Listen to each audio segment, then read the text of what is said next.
Qui a écrit le Coran? Selon le narratif islamique officiel, le Coran a été envoyé ou descendu, plus précisément, sur un prophète d'Arabie se prénommant Mohammed, alors qu'il méditait dans une grotte nommée Hira, à proximité de sa supposée ville de naissance, la Mecque ou Mecca. Dans la vidéo précédente, nous avons constaté l'impossibilité du site mécois. Géographie, topographie, climat, route commerciale, il est techniquement impossible que cette ville eût existé. Eh bien, aujourd'hui, nous allons simplement prouver l'impossibilité d'un prophète qui s'appelait Mohammed et qui serait à l'origine d'une religion qui s'appellerait Islam. Et la première piste qui nous mène à cette conclusion, eh bien, c'est le Coran lui-même. Car ce qu'on découvre en lisant le Coran est que Mohammed en est quasi absent, en nombre et en qualité d'information. En nombre parce que on ne retrouve le nom ou le prénom Mohammed que 4 fois dans le Coran, contre 25 fois pour Jésus, Issa, et 136 fois pour Moïse, Moussa. Et en qualité d'information, parce que les rares fois où Mohammed est cité dans le Coran, on n'apprend rien de lui. Les textes coraniques ne parlent ni de sa naissance, ni de sa famille, ni de sa mère, ni de ses femmes, ni de ses mariages, comme si le Coran ne savait rien de Mohammed. Ce qui contraste avec les 30 000 hadiths produits plus de 200 ans après la mort du supposé prophète et qui racontent les moindres détails de sa vie. Et c'est d'ailleurs pour cette raison qu'il y a autant de hadiths, car comme il n'y a rien dans le Coran au sujet de Mohammed, eh bien, il a fallu écrire, bricoler des histoires et une biographie pour inventer ce personnage. Et pour expliciter mes propos, voici les versets qui mentionnent le nom de Mohammed dans le Coran, et il y en a 4 au total. Tout d'abord, on a la sourate 3, Al-Imran, verset 144, qui nous dit « Mohammed n'est qu'un messager. Des messagers avant lui sont passés. S'il mourait donc, ou s'il était tué, retourneriez-vous sur vos talons ? Quiconque retourne sur ses talons ne nuira en rien à Dieu, et Dieu récompensera bientôt les reconnaissants. » On conviendra que c'est un verset qui ne veut absolument rien dire. En termes de qualité d'information, on ne sait toujours pas qui est Mohammed. Un autre verset, sourate 33, Al-Ahzab, verset 40, qui nous dit « Mohammed n'a jamais été le père de l'un de vos hommes, mais le messager de Dieu et le dernier des prophètes. Dieu est omniscient. » Et là, ce verset aurait pu s'appliquer à n'importe qui. Vous savez, comme on l'a dit dans l'épisode précédent, que Mohammed est un titre, ça veut dire le bien-aimé, un titre qui était aussi utilisé pour qualifier Jésus. Donc, j'aurais très bien pu remplacer Mohammed par Jésus ou par le bien-aimé, et ce verset aurait donné « Le bien-aimé n'a jamais été le père de l'un de vos hommes, mais le messager de Dieu est le dernier des prophètes. Dieu est omniscient. » C'est-à-dire qu'en termes de qualité, c'est un verset qui ne dit rien de ce personnage Mohammed et qui aurait pu s'appliquer à Jésus comme à un autre prophète d'ailleurs. Et je suspecte que ce verset a été inventé par l'un des califes. Pourquoi? Parce que dans l'histoire islamique, Mohammed a eu des filles et il a eu des garçons aussi, mais les garçons sont tous morts. Donc, il n'y a pas officiellement de descendants hommes de Mohammed. Et j'imagine que ça arrange beaucoup les califes, parce que vous imaginez que quand vous êtes un calife en place, que quelqu'un veut devenir calife à la place du calife en disant « Moi, je suis descendant de Mohammed, donc je suis légitime », ça pose problème. Et donc, ce verset est génial pour un calife, parce qu'il permet de dire « Mohammed n'a pas de descendants ». Fin de l'histoire. Mohammed n'a pas d'enfant. Terminé. Donc, personne ne viendra perturber l'ordre établi et le calife en place. Il faut lire et comprendre ce verset comme potentiellement un verset politique qui a été ajouté au Coran et qui permet d'effacer complètement la possibilité d'un calife qui serait descendant de Mohammed. Un troisième verset, sourate 47, c'est la sourate Mohammed, pour le coup, verset 2, qui nous dit « Et ceux qui ont cru et accompli de bonnes œuvres et ont cru en ce qui a été descendu sur Mohammed, et c'est la vérité venant de leur Seigneur, ils leur effacent leurs méfaits et améliorent leurs conditions. » Encore un verset qui ne veut rien dire, au sens où, pour l'instant, on ne sait toujours pas qui est Mohammed. On ne sait pas. où est-ce qu'il est né, d'où il vient, qui est sa mère. Si on prend le Coran seul, pour ceux qui disent par exemple je suis coraniste, je ne crois pas aux hadiths, vous savez qu'il y a une mode parce que il y a tellement d'atrocités et de bêtises dans les hadiths que les gens commencent à laisser tomber les hadiths. Beaucoup de musulmans aujourd'hui disent je ne crois plus aux hadiths.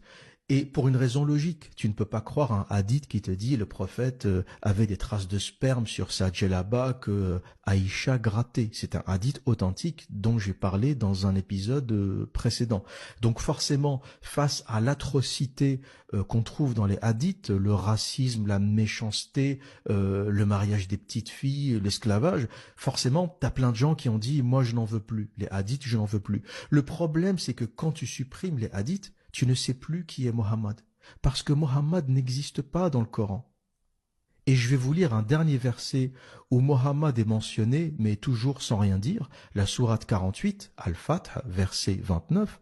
Mohammed est le messager de Dieu, et ceux qui sont avec lui sont durs envers les mécréants, miséricordieux entre eux. Tu les vois inclinés, prosternés, recherchant de Dieu grâce et agrément. Leurs visages sont marqués par la trace laissée par la prosternation, etc., etc.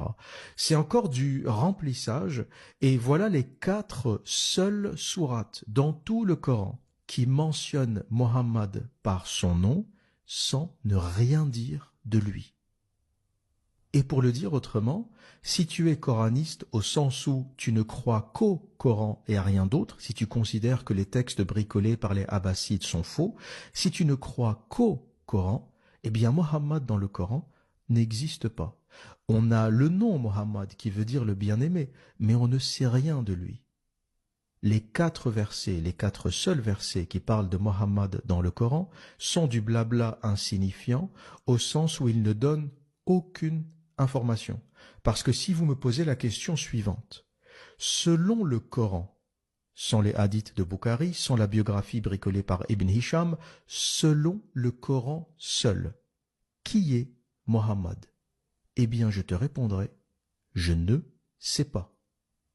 Donc, première chose à comprendre, selon le dogme islamique, Mohammed est le prophète du Coran, mais le Coran ne parle pas de lui, ni de sa naissance, ni de sa mère, ni de ses femmes, rien, walou, nada. Par contre, il y a un autre personnage dont le Coran nous donne bien plus de détails.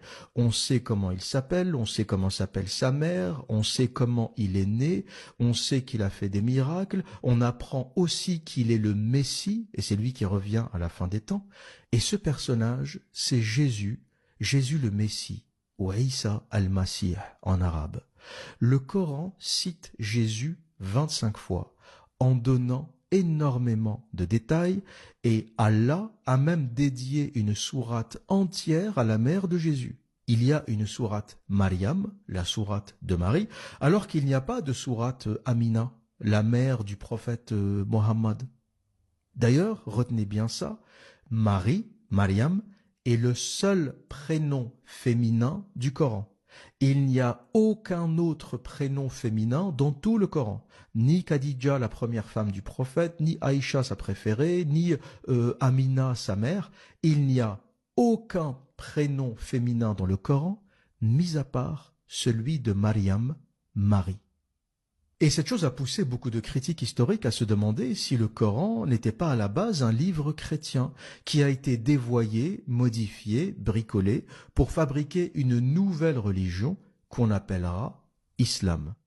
Pourquoi? Parce que comment expliquer cette fascination pour Jésus dans le Coran et cette absence quasi totale de Mohammed et de sa vie? Et pour prouver mes propos, je vais vous lire les sourates qui parlent de Jésus et de sa mère, Marie. On a tout d'abord la sourate 3, Al-Imran, versets de 45 à 47, qui parle de la naissance de Jésus, qui nous dit « Rappelle-toi quand les anges dirent « Ô Mariam, Marie, voilà qu'Allah t'annonce une parole de sa part. Son nom sera Al-Masih, Issa, Jésus, fils de Mariam, Marie, illustre ici-bas comme dans l'au-delà, et l'un des rapprochés d'Allah. Il parlera aux gens dans le berceau, et en son âge mûr il sera du nombre des gens du bien. Elle dit, Seigneur, comment aurais-je un enfant alors qu'aucun homme ne m'a touché? C'est ainsi, dit-il, Allah crée ce qu'il veut. Quand il décide d'une chose, il dit seulement soit, et elle est aussitôt. Et pour rappel, quitte à me répéter, on a dans le Coran une sourate et un verset et des versets qui nous parlent de la naissance de Jésus, mais il n'y a aucun verset qui parle de la naissance de Mohammed. On ne sait pas ni comment, ni où, ni dans quelles circonstances il est né. Une autre sourate qui nous donne d'autres informations, la sourate 19 qui est sourate Maryam, la sourate de Marie, versets 16 à 22. Ces versets racontent l'histoire de la naissance miraculeuse de Jésus, plus particulièrement. Et cette sourate nous dit, à partir du verset 16, mentionne dans le livre, le Coran, Maryam, Marie, quand elle se retira de sa famille en un lieu vers l'Orient. Elle mit entre elle et eux un voile. Nous lui envoyâmes notre esprit, Jibril ou Gabriel, qui se présenta à elle sous la forme d'un homme parfait. Elle dit, « Je me réfugie contre toi auprès du tout miséricordieux.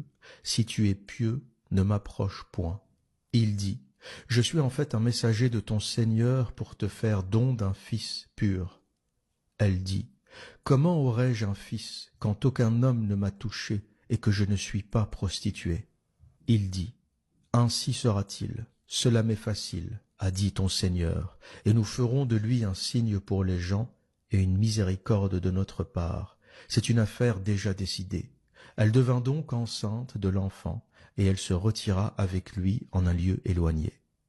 On remarque dans cette sourate que Allah prend la défense de Marie en précisant que ce n'est pas une prostituée.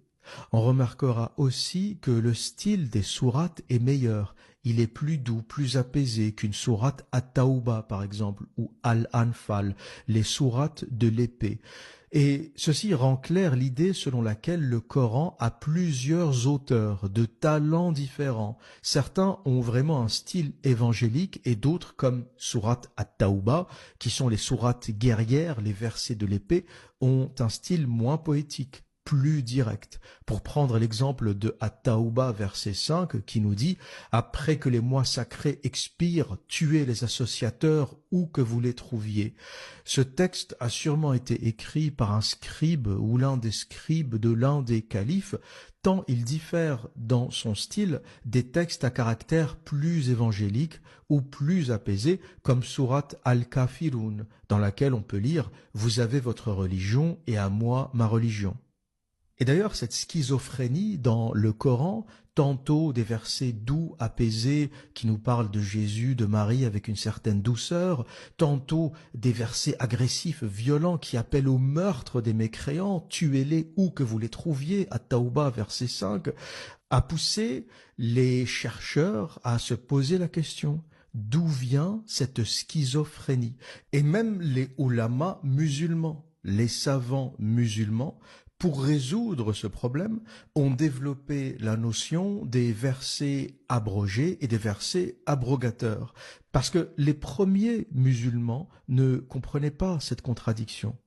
Imaginez, vous êtes un musulman des premiers temps, voilà l'islam naissant, on n'a pas encore les hadiths, on n'a pas encore la biographie, tous ces écrits qui sont sortis 200 ans après la mort du prétendu prophète.